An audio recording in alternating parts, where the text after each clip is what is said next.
जय हिंद दोस्तों, स्वागत है आप सभी का माझी शाह एजुकेशन पर। जी हाँ दोस्तों, आज अपन स्टार्ट करने वाले हैं केमिस्ट्री लैब असिस्टेंट 2023 के लिए। इस क्लास में आप सभी का बहुत बहुत स्वागत है। आप सभी को इस क्लास का बेसब्री से इंतजार था कि सर फिजिक्स तो स्टार्ट होगी, अब केमिस्ट्री स्टार्ट कब होगी।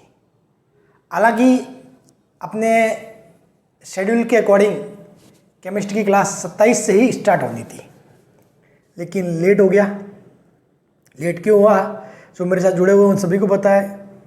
मेरी तबीयत खराब हो गई थी, अभी भी तबीयत पूरी तरीके से सही नहीं है, मैं 100% फिट नहीं हूँ लेकिन क्लास ज़रूरी था स्टार्ट करना, क्योंकि आपके लगातार कमेंट्स आ रहे थे कि सर केमिस्ट्री स्टार्ट करो, केमिस्ट्री स्टार्ट करो। तो फिर आज अपन केमिस्ट्री स्टार्ट कर ही लेते हैं। जिस प्रकार, पहले एक बात बोल दूँ, जिस प्रकार 2022 में फिजिक्स आपने बिना कुछ सोचे समझे निश्चिंत होकर मेरे ऊपर काम छोड़ा था और मैंने उससे बखूबी काम को पूरा किया था, 2023 में भी मैं काम फिजिक्स का वो कर रहा हूँ, वैसा का वैसा सेम टू सेम आपको केमिस्ट्री में भी करना है। आपको कहीं से भी कुछ भी नोट्स वगैरह कुछ ही नहीं करना है, सिर्फ मैं पढ़ाऊँ वो पढ़ना है, बस सफिशिएंट है, मोर देन सफिशिएंट। ये समझ लो, फिजिक्स एंड केमिस्ट्री इन दो के लिए कहीं से कुछ भी चीज़ देखने का काम नहीं है, समझ गए। जो ये इस चैनल पे बताया जाएगा वो करना है बस। और चैनल पे क्या, मैं कुछ बुक भी सजेस्ट नहीं करने वाला, मैं आपको पढ़ाने वाला हूँ, वो पढ़ना है। जो नोट्स आप मेरे से पढ़ के बनाओगे वही पढ़ने हैं, ठीक है। तो केमिस्ट्री जो मैं पढ़ाऊँगा आपको लैब असिस्टेंट के लेवल के हिसाब से बिल्कुल लेवल से चलेंगे। ऐसा नहीं कि मतलब बिल्कुल ऐसे ऊपर ऊपर से चलने वाली, नहीं, बिल्कुल बाल की खाल निकालेंगे केमिस्ट्री में भी, ठीक है। हाँ, फिजिक्स जितना मेरा स्ट्रॉन्ग केमिस्ट्री नहीं है, पहले ही बता देता हूँ, ठीक है। जितना स्ट्रॉन्ग मेरा फिजिक्स है उतना स्ट्रॉन्ग केमिस्ट्री नहीं है, लेकिन लैब असिस्टेंट के लेवल के हिसाब से और आपको जो 12th लेवल के हिसाब से जो पढ़ाना है ना, उसके लिए मोर देन सफिशिएंट है। और अपने को क्या चाहिए, लैब असिस्टेंट का लेवल चाहिए, ठीक है, बस। तो देखो, और सभी की डिमांड ये भी थी कि सर जब केमिस्ट्री स्टार्ट करो तो उसका भी एनालिसिस सेम ऐसे ही करवाना जैसा आपने फिजिक्स के लिए करवाया था। तो मैं आपके सामने वही सब कुछ लेके हाजिर हूँ। चलिए स्टार्ट करते हैं। लैब असिस्टेंट 2023 रसायन विज्ञान यानी कि केमिस्ट्री। क्या है, केमिस्ट्री। इसके अंदर भी कितनी यूनिट है, 10 यूनिट। लेकिन आप देखोगे आपके सिलेबस में सबसे ज़्यादा पेज इसी ने खाए हैं। आपका सिलेबस 7 पेज का सिलेबस है ना, तो उसके अंदर से देख लो कि इस केमिस्ट्री वाले सिलेबस में कितने पेज खा रखे हैं। बिल्कुल ये समझ लो 1 2 3 और 4, ये समझ लो 4 या 3.5 के आसपास पेज इसी के हिस्से में आ रहे हैं, ठीक है, सिलेबस। क्योंकि सिलेबस पूरा ऐसे लेंथी डिस्क्राइब करके दे रखा है। ये मेरे हाथ में सिलेबस भी है, ठीक है, ये सब कुछ आपके सिलेबस वगैरह दे रखे हैं। ये मैंने भी इनका प्रिंट आउट वगैरह निकाल रखा है। अब देखो 10 यूनिट इसमें भी, जिस प्रकार फिजिक्स में 10 यूनिट है इसमें भी 10 यूनिट है, ठीक है। पहली यूनिट आवर्त सारणी, periodic table and Atomics properties, आवर्त सारणी एवं परमाणु गुण धर्म से संबंधित है। दूसरी है S block and P block, यानी कि पहली एंड दूसरी आप देखोगे तो केमिस्ट्री, कौन सी केमिस्ट्री है ये, इनऑर्गेनिक केमिस्ट्री। कौन सी केमिस्ट्री, इनऑर्गेनिक। आप मोस्टली केमिस्ट्री को 3 पार्ट में डिवाइड करके पढ़ते हो, इनऑर्गेनिक, ऑर्गेनिक एंड कौन सा, फिजिकल केमिस्ट्री। फिजिकल केमिस्ट्री के चैप्टर आपके सबसे ज़्यादा है।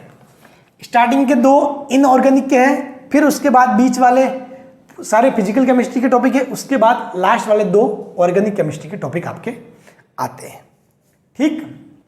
यानी कि 2 6 2 इस प्रकार से मैटर है।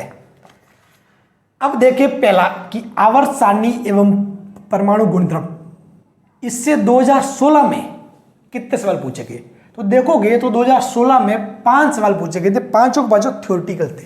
अब ये थ्योरेटिकल थे, मतलब ऐसा नहीं कि कोई आपको उठा के डेफिनेशन पूछ लिया या फिर कुछ भी ये पूछ लिया कि बताइए क्या बोलते हैं, न्यूट्रॉन पे आवेश कितना होता है, इलेक्ट्रॉन पे आवेश कितना होता है, ऐसे कोई सिंपल सवाल नहीं थे।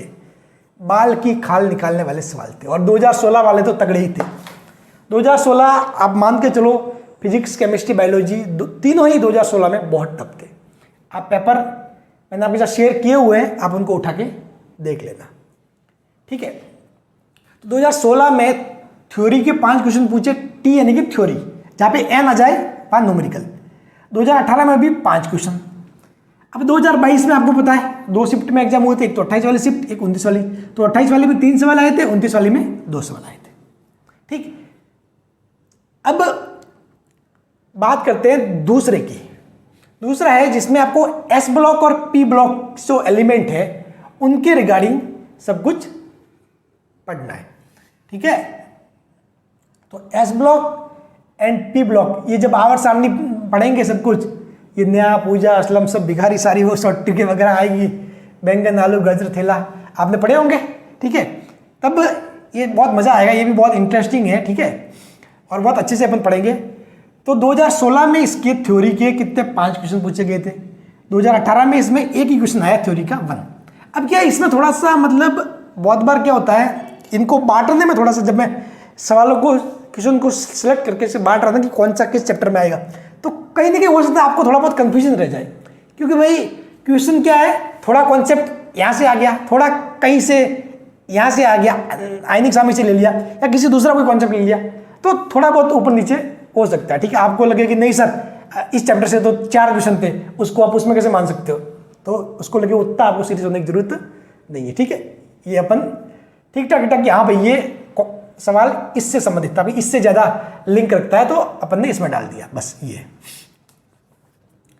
तो उसी प्रकार 2022 की 28 वाली शिफ्ट में 3 क्वेश्चन थ्योरी के, और 29 वाली में 2 क्वेश्चन।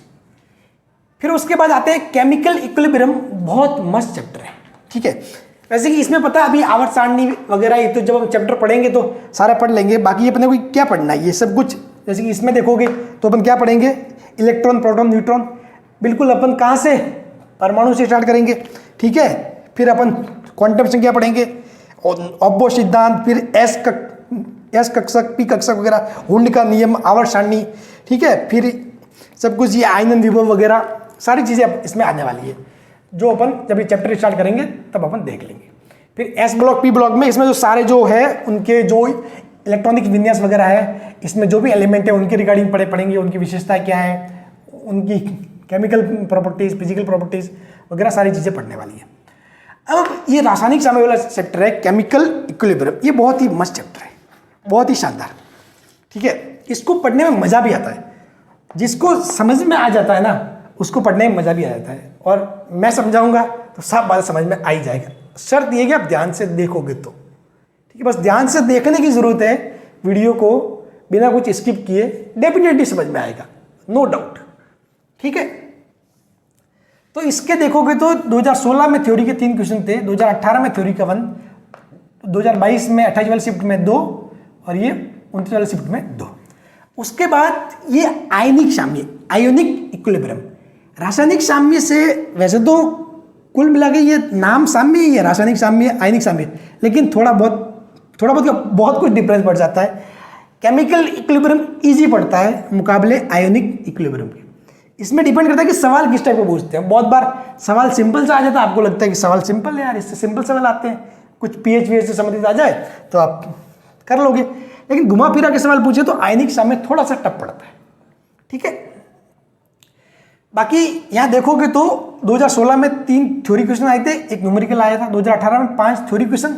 ये थ्योरी क्वेश्चन मतलब ये समझ लो कि मैंने बताया ना, बिल्कुल ऐसे लॉलीपॉप टाइप के नहीं है, बिल्कुल ऐसे बाल की खाल निकालने वाले सवाल है, ठीक है ना। बिल्कुल आपको दे देंगे 4 तत्व, इसमें बताइए कौन सा दुर्बल अम्ल, प्रबल क्षार वगैरह वगैरह चीज़ें, बढ़ते हुए क्रम में, घटते हुए क्रम में, तो बहुत सारी चीज़ें हो सकती है। जब अपन चैप्टर पढ़ेंगे तब सब कुछ डिस्कस करने वाले हैं, ठीक है। अब देखो 5 सवाल 28 वाली शिफ्ट में, फिर 4 सवाल 29 वाली शिफ्ट में, और एक न्यूमेरिकल आया 5, तो 5 सवाल इन्होंने दिए यहाँ पर, ठीक है। अब देखो, अब गैसियस स्टेट, ये नंबर फ्री के है, ये फुगट के है। गैसीय अवस्था मतलब बहुत ही मस्त चैप्टर है, और ये मतलब ये देखो, ये जो रासायनिक साम्य है, ये तो गैसीय अवस्था है, ये ऐसा चैप्टर है मैं आपको ऐसे कराऊंगा कि आपको केमिस्ट्री में मतलब डर भी लगता है ना, इनमें पूरे नंबर आ जाएंगे, डेफिनेटली कोई भी सवाल आएगा आप सॉल्व कर लोगे, ठीक है, बहुत अच्छे ढंग से पढ़ाने वाला हूँ आपको, ठीक है।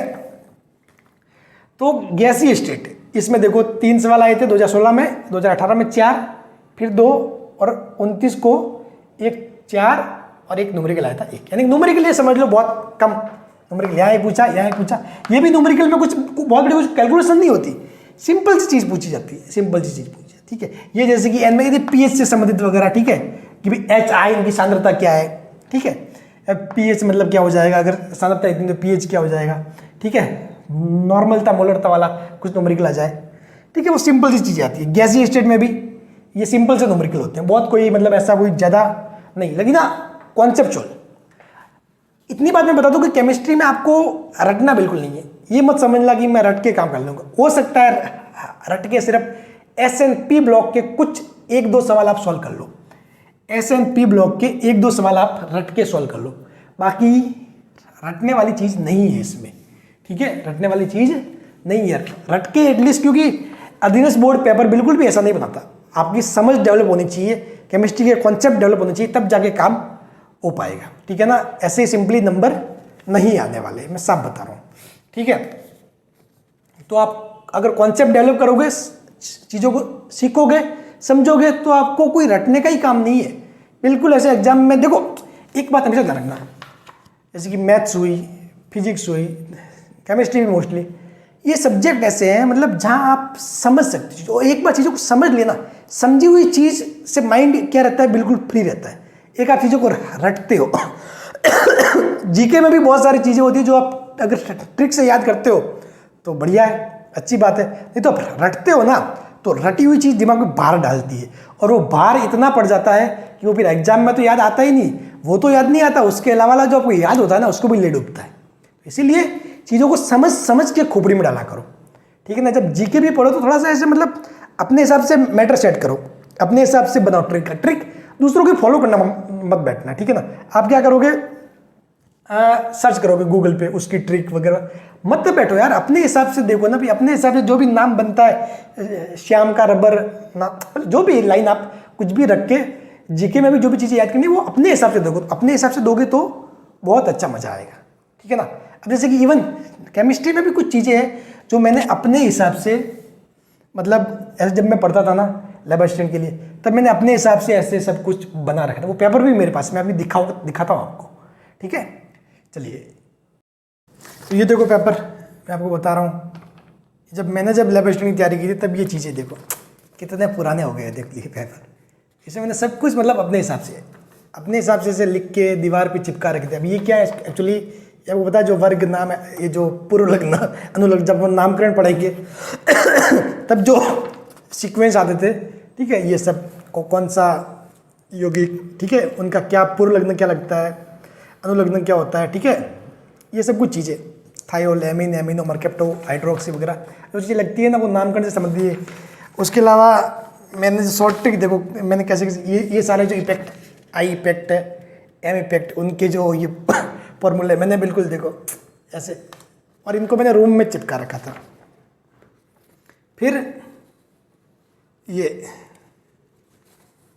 कुछ जैसे कि मैं कुछ भी जैसे कि शॉर्टकट, अब जैसे कि विद्युत ऋणता का शॉर्टकट, कल फिर शादी और प्यारी नीता, दिख रहा आपको, कल फिर शादी और प्यारी नीता, तो इसका कोई तुक्की नहीं है, कोई लाइन ही नहीं बन रही है, ठीक है, कोई, लेकिन मेरे हिसाब से मतलब सेट हो गया कि हाँ, मुझे लगा कि चलो इसको ऐसे बनना चाहिए, CCLF, उसके बाद SOPN, ठीक है, कल फिर शादी और प्यारी नीता, ठीक है ना। तो ना तो मैं किसी नीता को जानता हूँ, बस ऐसे ही बना लिया, मतलब ठीक है, ताकि वो माइंड में रह जाता है, समझ गए। तो इस हिसाब से आपको पढ़ना है चीज़ों को। अब जैसे कि ये इलेक्ट्रॉन बंधुता के लिए, अभी ये देखो, फोकली बंद बहना, पता नहीं क्या है, अजीब सा, लेकिन मैंने बनाया, ठीक है, ताकि मेरे को याद रहा, समझ गए।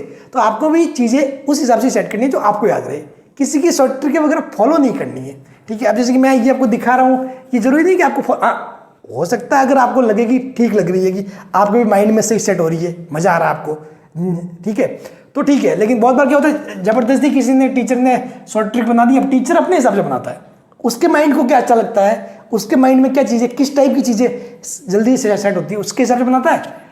तो बच्चों को फिर बोलते हैं कि आप भी ऐसे, और बच्चे भी ज़बरदस्ती उसी को याद रखने की कोशिश करते हैं, भूल जाते हैं। अपने हिसाब से बनाओ, अपने आसपास के लोगों के नाम लो, अपनी मतलब डे टू डे जो लाइफ है उससे जुड़ी हुई चीज़ें लो, ताकि आपको जल्दी से याद आएगा, जल्दी से आप रिमेंबर कर पाओगे। ठीक है, चलिए ये है तो सब कुछ चीज़ें अच्छे से मैं आपको गाइड करने वाला हूँ पूरा लैब असिस्टेंट 2023 तक। ठीक है, और अब बात करते हैं आगे, अपने आगे का प्रोसेस चैप्टर नंबर 6 से 10 तक। तो देखो 6 कौन सा है, लिक्विड स्टेट है, लिक्विड सॉलिड। ठीक है, उसके अलावा आपने गैसीय अवस्था पहले ही पढ़ लिया, फिर आएगा सॉल्यूशन विलन, और उसके लास्ट में जो 2 चैप्टर है वो किसके हैं, ऑर्गेनिक के। किसके हैं, ऑर्गेनिक के। अब देखो इनके क्वेश्चन देखो 2016 में 3 क्वेश्चन, ये देखो थ्योरी है, न्यूमेरिकल सिर्फ यहाँ है, एक तो किससे आया, सॉल्यूशन विलन से। ठीक है, 2 न्यूमेरिकल आए थे 2018 में, उसके अलावा एक न्यूमेरिकल ठोस अवस्था सॉलिड एंगल से, एक न्यूमेरिकल ये आ गया, देख लो। बाकी थ्योरेटिकल चीज़ें ही पूछी जाती है, लेकिन थ्योरी में भी समझी हुई। ठीक है ना, मतलब ऐसे डायरेक्ट आप नहीं कर सकते। ठीक है, हाँ, डायरेक्ट की मतलब एक फिक्स मान है कि भी हाँ उसका वो क्या होता है, तो मतलब आप पर्टिकुलर वो ये चाहिए ही होता है तो याद कर लिया और एग्जाम में जाके लिख दिया, नहीं।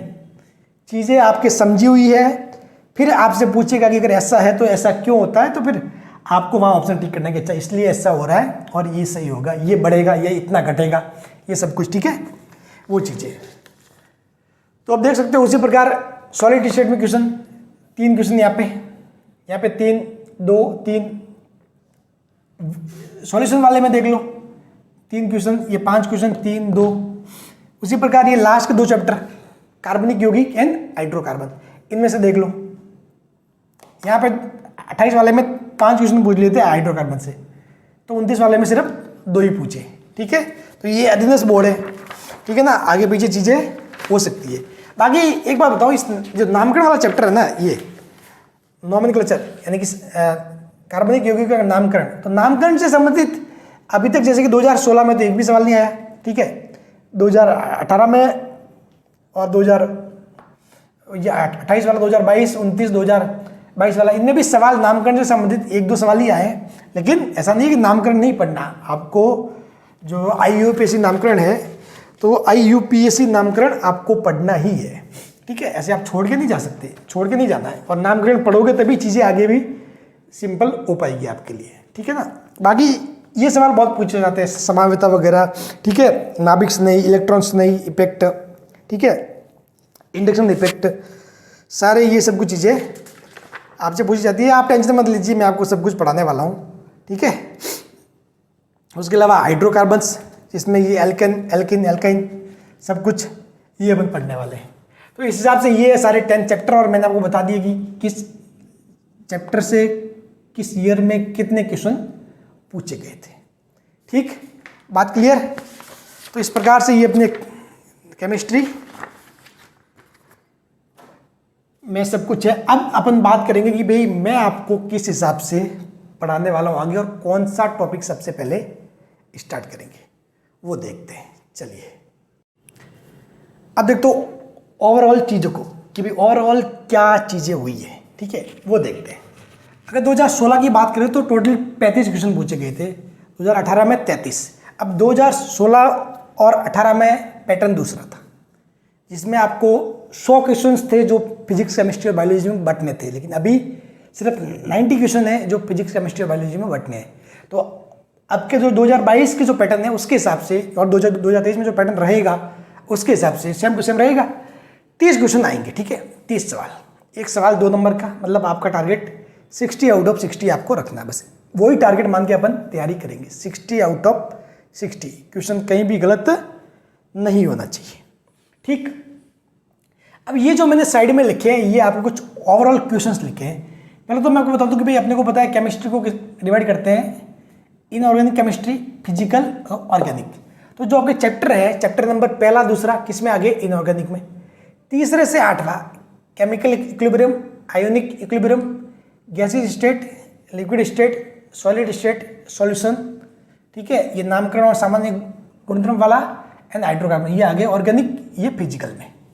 ठीक है, अब आप देखोगे ध्यान से तो इनऑर्गेनिक में जो पीरियोडिक टेबल एंड आवर्त सारणी वाला चैप्टर है उसमें से कितने क्वेश्चन पूछे गए? 15 क्वेश्चन टोटल, 2016 से लगाकर 2022 तक का मैं डाटा बता रहा हूँ। ठीक है, टोटल पूछे गए क्वेश्चन 15। एसएनपी ब्लॉक में से 11 क्वेश्चन पूछे गए। ठीक, फिजिकल केमिस्ट्री में जो केमिकल इक्विलिब्रियम यानी कि रासायनिक साम्य, इससे 8 क्वेश्चन। मैंने बताया था कि भाई रासायनिक साम्य इजी पड़ता है, आयनिक साम्य थोड़ा सा मुश्किल पड़ता है, तो अध्ययन बोर्ड भी तगड़ा है, इसने आयनिक साम्य जहाँ से जो मुश्किल पड़ता है वहाँ से 18 सवाल पूछ लिए। लेकिन थोड़ा सा एक कंफ्यूजन ये भी रहता है कि बहुत सारे सवाल ये है जो जैसे कि अम्लीय क्षारीय वगैरह चीज़ें पूछी जाती है, तो वो इस चैप्टर में डाले, इन दोनों में डाले या फिर इसमें डाले, तो हो सकता है भाई 3 सवाल इसमें आप लेस ही मानो, मतलब ये मान लो कि 14-15 के आसपास मान लो, बाकी सवाल इसको दे सकते हो आप। ठीक है, क्योंकि सवाल थोड़े से कंफ्यूजिंग वाले, आप इसमें शामिल करो, इसमें शामिल करो। ठीक है, लेकिन अगर रियल बेसिस पे देखें तो रियल कॉन्सेप्ट पीछे जो है तो वो इनका ही रहेगा। ठीक है, क्योंकि अगर क्षारीय की बात करें, अम्लीय की बात करें, तो अपन इसके अकॉर्डिंग ही पता कर सकते हैं, तो बेटर रहेगा अपन इस पर माने। तो 18 क्वेश्चन आयनिक साम्य से, तो यानी कि इसको अच्छे से पढ़ना है। भले टप है मतलब अच्छे से पढ़ना है। टप बोले तो ऐसा कोई टप नहीं है बहुत ज़्यादा, लेकिन इसके केमिकल इक्विलिब्रियम के मुकाबले टप है। ठीक है ना। फिर इसमें बारीक बारीक बात आ जाती है, बिल्कुल अपन एक डीप में घुस जाते हैं, ये समझ लो। ठीक है, फिर आता है गैसीय स्टेट, 14 सवाल आए हैं, बहुत ये समझ लो। इसके बाद यही ज़्यादा 14, लिक्विड स्टेट से 11, सॉलिड से 11, सॉल्यूशन विलन से 13 आए हैं। यहाँ पर ऑर्गेनिक में नामकरण और सामान्य गुणधर्म इससे 13 क्वेश्चन, हाइड्रोकार्बन से 13 क्वेश्चन। तो आपको कोई ऐसा चैप्टर दिख रहा है जहाँ बहुत क्वेश्चन पूछे गए कम? अभी तक ये केमिकल इक्विलिब्रियम यही दिख रहा है कम वाला। ये तो बहुत ईजी है, इसको तो और भी नहीं छोड़ सकते, छोड़ना ही नहीं है भाई, कोई सवाल नहीं, कोई चैप्टर नहीं छोड़ना है आपको। ठीक है, छोड़ना ही नहीं है। 60 आउट ऑफ 60 मार्क्स, 30 में से 30 क्वेश्चन आपको पूरे के पूरे अटेंड करने हैं और पूरे के पूरे सही करके आना है। ठीक है, 30 में से 30 ये आपको करना है, समझ गए। इसलिए किसी भी चैप्टर को हल्के में नहीं लिया जाएगा, ध्यान रखना। बिल्कुल पूरा हर एक जो चैप्टर जो सम्मान चाहता है, जितना सम्मान रेस्पेक्ट दिया जाना चाहिए उतना हम देंगे। ठीक है, बाकी देख लो सभी में से अच्छे खासे 11, 13, 14, 13, 14, 15। ठीक है, और बाकी क्या है, थोड़ा सा अधिकांश बोर्ड है ऐसा है। आरपीएससी बोर्ड बहुत मस्त बोर्ड है, मैं सही बता रहा हूँ। अगर पेपर बनाने की जरूरत देखें ना तो आरपीएससी बहुत ही मस्त है। आरपीएससी के पेपर देखोगे ना, आरपीएससी एक तो सिलेबस में कोई भी चीज़ छोड़ेगा नहीं। सिलेबस का जो सिलेबस आपको दिया हुआ है ना, सिलेबस के हर एक छोटी छोटी लाइन से उसका सवाल आएगा, हर एक से। ठीक है, हाँ ऐसा कोई एक आध रह जाए तो बात, और बाकी हर एक छोटी छोटी लाइन से आरपीएससी सवाल पूछता है। दूसरा, सब कुछ ऐसे मतलब ऐसे नहीं कि इस टॉपिक से सारे सवाल दे दिए। अधीश बोर्ड तो क्या करता है, बहुत बार इस टॉपिक से बहुत सवाल आ गए, उस टॉपिक से 1-2 दे दिए, ऐसे करता है। आरपीएससी लेवल बना के रखता है, सभी में सिमिलर क्वेश्चन बांटता है। दूसरा, आरपीएससी में पेपर ऐसा भी नहीं होगा कि बहुत टफ होगा और ऐसा भी नहीं होगा कि बहुत ईजी होगा, मीडियम रखता है। मतलब कुछ सवाल ऐसे होंगे जो आँख मतलब क्या बोले, सुबह उठे मुंह धोया और डायरेक्टली निकल गए ना पेपर देने, बिना कुछ पढ़े बिना तैयारी किए, तो फिर भी सवाल कर लेंगे। कुछ सवाल अगर थोड़ा बहुत पढ़ा है वो करेंगे, फिर कुछ मीडियम बच्चों के लिए, कुछ थोड़े उससे अच्छे लेवल के लिए, फिर कुछ टॉपर के लिए सवाल भी होते हैं। यानी कि सारा एक मिक्सअप वाला पेपर होता है आरपीएससी का, बिल्कुल एक मस्त पेपर होता है, एवरेज। ठीक है, जहाँ पे जो कट ऑफ है वो 70-75 के आसपास रखने की कोशिश की जाती है, ये समझ लो। अध्ययन बोर्ड कैसा है, पूछ लेगा तो इतना टफ पूछ लेगा भाई साहब, बात छोड़ो। ईजी तो बहुत ईजी पूछ लेता है। ठीक है, अध्ययन बोर्ड में ऐसा है। फिर बहुत बार टॉपिक, अब जैसे कि ये देख लो, मनोविज्ञान में मनोविज्ञान दिया आपको, नया जोड़ा, बच्चों ने कितना टाइम इन्वेस्ट किया उस पर, एक ही सवाल नहीं पूछा, ऐसा है अध्ययन बोर्ड। ठीक है, तो सही मायने बोलो तो ये बोलो क्या बोले, मस्तियाँ करता है अध्ययन बोर्ड, क्या करता है, मस्ती करता है बच्चों के साथ, मतलब। ठीक है, ऐसे मतलब देखता है कि अरे हाँ बच्चा अब की बार इस पर फोकस कर रहा है, नहीं चलो इससे एक भी क्वेश्चन नहीं आएगा, सारे इससे पूछे जाएंगे, ऐसे होता है अध्ययन बोर्ड। तो ध्यान रखना भाई साहब, अध्ययन बोर्ड बड़ा डेंजर है। ठीक है, वो बिल्कुल पता रखता है कि बच्चे क्या कर रहे हैं और उसका उल्टा वो करेगा। ठीक है, बाकी मैं आपको सब कुछ बता देने वाला हूँ कि आपको क्या करना है। मेरे हिसाब से चलते जाओगे तो आपका काम आसान हो जाएगा। ठीक है, अब अपन कहाँ से स्टार्ट करेंगे, देखो केमिस्ट्री की अगर रियल में शुरुआत देखें तो एक्चुअली यहाँ से होती है, पीरियोडिक टेबल से। ठीक है। यहीं से केमिस्ट्री की, क्योंकि जहाँ अपन पहले पढ़ेंगे परमाणु, ठीक है, उसमें नाभिक, उसमें क्या बोले प्रोटॉन, न्यूट्रॉन, फिर इलेक्ट्रॉन जो नाभिक के चारों ओर चक्कर लगाता है लेकिन परमाणु के अंदर होता है। तो वो सारी चीज़ें वहाँ से फिर अपन स्टेप बाय स्टेप उसमें कितने प्रकार के तत्व होते हैं, गैसें वगैरह, ठोस वगैरह, उनके बारे में पढ़ेंगे। तो बेटर रहेगा अपन पीरियोडिक टेबल से स्टार्ट करें चैप्टर नंबर पहले से ही स्टार्ट करेंगे, उसके बाद जंप करेंगे इस दूसरे वाले पे, ठीक है। फिर उसके बाद दूसरे के बाद आपकी चॉइस पर डिपेंड करेगा, अपन चाहे तो 9th और 10th भी पहले कर सकते हैं, ठीक है, या फिर अपन सीक्वेंस जो चल रहा है वैसा ही अपन चलने देंगे, 1 से 2, 2 से 3, 4, 5, 6, 7, 8, 9, 10, ठीक है, या फिर 2 ये, फिर उसके बाद 3, 4, फिर उसके बाद 5, 6, 7, 8, 9, 10, ये बाद में अपन डिसाइड कर लेंगे आप लोग क्या कहते हो उसके अकॉर्डिंग। बाकी स्टार्टिंग के 2 चैप्टर तो यही होंगे, ठीक है। पहला चैप्टर पीरियोडिक टेबल ही होगा, आवर्त सारणी वाला, ठीक है। तो अब आप लोग तैयार रहना क्लास के लिए, ठीक है। एक कॉपी केमिस्ट्री के नाम की भी डाल देना, ठीक। दूसरा आपसे वही रिक्वेस्ट है, वीडियो को शेयर कीजिए और अधिकतर बच्चों को बताइए, क्योंकि आपको क्वालिटी कंटेंट मिलने वाला है, ठीक है। और देखना अभी जैसे ही केमिस्ट्री का ये वीडियो आएगा उसके बाद लोगों में बेचैनी और ज़्यादा बढ़ जाएगी। बेचैनी किस में? जो लोग अपना जो बिजनेस चलाते हैं, ठीक है, जिनका भाई कोचिंग वगैरह है, ठीक है, जो कोर्स बेचते हैं, उनका बहुत ज़्यादा मतलब ये हो जाएगा। हो सकता है मेरे पास कोई ऐसे वैसे मैसेज भी आ जाए, ठीक है, कॉल वॉल भी आ जाए, ठीक है। हालांकि नंबर इसीलिए मैं नहीं देता, ठीक है, इसीलिए मैंने नहीं दे रखे नंबर भी, ठीक है। लेकिन खैर कहीं से भी लोग तो अगर जिनको जो करना है वो तो कहीं से भी जुगाड़ करके कुछ भी कर ही सकते हैं। बाकी देखो, क्योंकि ऐसा होगा ऑब्वियसली, क्योंकि बहुत सारे बच्चे ऐसे जिनको फिजिक्स नहीं आती, ठीक है, तो ऐसा तो नहीं है कि भाई कोई बच्चा जिसको तीनों सब्जेक्ट नहीं आते, तीनों में से उसके 1-2 तो आते ही है। वो अगर कोर्स ज्वाइन कर रहा है तो सिर्फ या तो 1 सब्जेक्ट नहीं आता इसलिए कर रहा है, या फिर 2 सब्जेक्ट नहीं आते इसलिए ज्वाइन कर रहा है। अगर मान लो किसी को फिजिक्स नहीं आ रहा, बाकी बायो एंड केमिस्ट्री अच्छे से आता है, अगर मैंने फिजिक्स फ्री में पढ़ा दिया, मैं पढ़ा रहा हूँ फ्री में, और बिल्कुल कंटेंट क्वालिटी कंटेंट होता है, सभी को पता है, नीचे आप जो वीडियो है उनके नीचे देख सकते हो बच्चों के खुद के कमेंट है कि सर इस लेवल का कंटेंट तो उनको पेड कोर्स में भी नहीं मिलता। तो आप सोचो कि यार इस लेवल का अगर कंटेंट मिलता है तो बच्चा पैसा दे के क्यों जाएगा, यही पढ़ेगा। तो कोचिंग वालों का एक बच्चा टूट गया। अब इसी प्रकार ये केमिस्ट्री भी स्टार्ट होगा, तो फिजिक्स वाले तो टूट ही रहे थे, अब केमिस्ट्री वाले भी टूटेंगे। तो कुल मिला के ये सब चीज़ें भी होगी। तो ऐसा कुछ भी अगर होता भी है आगे तो आप लोग मेरे साथ बनाए रखना, सपोर्ट बनाए रखना, ठीक है।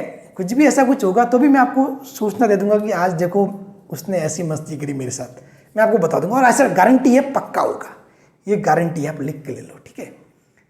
और मैं आपको बताऊंगा भी कि कुछ हुआ है या कुछ मेल आया है, मैसेज आया है, जो भी है मैं आपके साथ शेयर जरूर करूंगा। अपन एक परिवार की तरह आगे बढ़ेंगे, ठीक है। दूसरा, मैं चाहता हूँ कि इस परिवार को आगे बढ़ाया जाए, ठीक है ना। इस रीच को मतलब अधिकतर लोगों को, मतलब राजस्थान के हर एक ढाणी गांव कस्बे में जो भी बच्चा बैठा है, इवन भले वो लैब असिस्टेंट की तैयारी नहीं कर रहा हो तो फिर भी आप शेयर कर दिया करो। क्योंकि देखो फिजिक्स अच्छे लेवल की मैं पढ़ाता हूँ, बिल्कुल बेसिक से 11th-12th वालों के काम आ जाएगी। केमिस्ट्री जो बेचारे सरकारी स्कूल में पढ़ते हैं, ठीक है, और जो कोचिंग भी जाते हैं तो फिर वो ऐसे चीज़ें रटाते हैं, कॉन्सेप्ट वाइज समझाते नहीं है। मुझे पता है फिजिक्स में वगैरह क्या होता है, डेरिवेशन रटवाते हैं। 12th पास करके निकल जाते हैं, फिजिक्स समझ में ही नहीं आता, सिर्फ परसेंटेज बन भी जाते हैं डेरिवेशन वगैरह रटने से, लेकिन कुछ समझ में नहीं आता। तो यहाँ मैं फिजिक्स समझा रहा हूँ, केमिस्ट्री समझा रहा हूँ, तो भले वो लैब असिस्टेंट की आपका तैयारी कर रहा है नहीं कर रहा, आपके आसपास वाले साइंस के भी बच्चे हैं, जो भी है उन सभी को शेयर कर दिया ईमानदारी से। बस मुझे आपसे और कुछ नहीं चाहिए, आप ईमानदारी से उनके साथ शेयर कर दो। भले वो लैब असिस्टेंट की तैयारी कर रहे हो नहीं कर रहे हो, बस साइंस के होने चाहिए, ठीक है। साइंस वाले हैं तो उनको शेयर कर दो। जितने भी आपके ग्रुप है, आप जो भी व्हाट्सएप ग्रुप पे जुड़े हो, टेलीग्राम ग्रुप पे जुड़े हो, उनको एक बार बताओ कि सर अच्छा पढ़ाते हैं, वहाँ जाओ देखो। आपको अगर भाई फिजिक्स केमिस्ट्री के लिए ही आप किसी कोचिंग के चक्कर में पढ़ रहे हो, टाइम वेस्ट कर रहे हो, तो ना करें, ठीक है। फ्री में सब कुछ मिल रहा है, सब कुछ अच्छे से पढ़ाऊँगा, इसमें कोई दिक्कत नहीं है, ठीक है। मेरे लिए ये समझ लो कि इस चीज़ को आगे बढ़ाना, लोगों तक पहुंचाना काम आपका है। ठीक है, आपको सभी को पता है कि भाई सर कैसा पढ़ाते हैं, आप सभी विश्वास भी करते हो, तो इसको और आगे बढ़ाइए और ज़्यादा से ज़्यादा लोगों तक उसको पहुंचाइए। यही मैं आपसे उम्मीद करता हूँ, बाकी मेरे को आपसे कुछ भी नहीं चाहिए। Thank you so much. Start होगा जल्दी अपना पहला चैप्टर पीरियोडिक टेबल, आवर्त सारणी। Thank you once again.